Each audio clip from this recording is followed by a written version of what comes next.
have an irrational obsession with this animal. You must stop, for God's sake! There is no God! That's why I stepped in!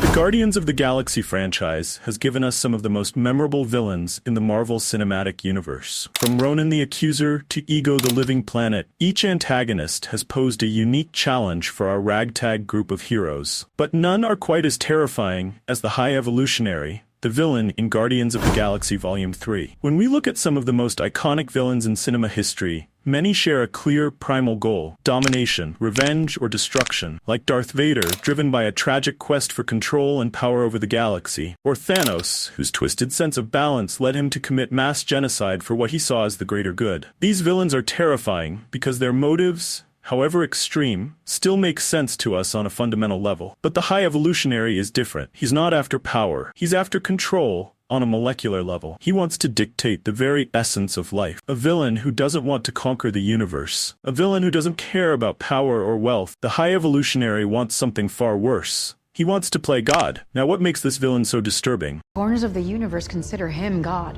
The High Evolutionary is a scientist with one singular, terrifying goal: to create the perfect species. The utopia without flaw. But what makes him truly frightening is not his intelligence or his vast resources. It's the cold detachment with which he views life. To him, life is not sacred. It's just an experiment, a product he can manipulate, destroy, and recreate at will. He plays with DNA like a child tinkers with toys, discarding any creation that doesn't meet his impossibly high standards. How did you know? I made you! How did you know?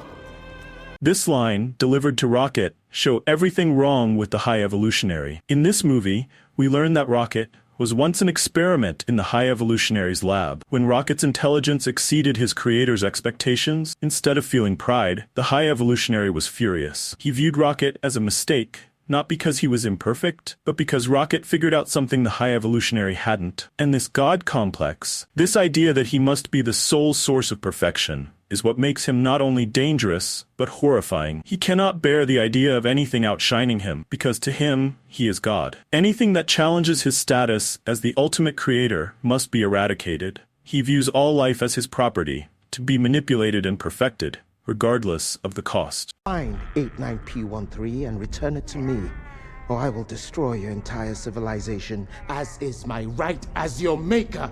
He believes that because he has the power to create life, he also has the right to obliterate entire civilizations without consequence. This line shows his complete disregard for the value of life beyond his own ambitions, treating entire species as mere experiments that can be wiped out if they fail to meet his expectation. His sense of entitlement is chilling. He views himself as a superior being, with no moral or ethical limitations holding him back. You are an abomination!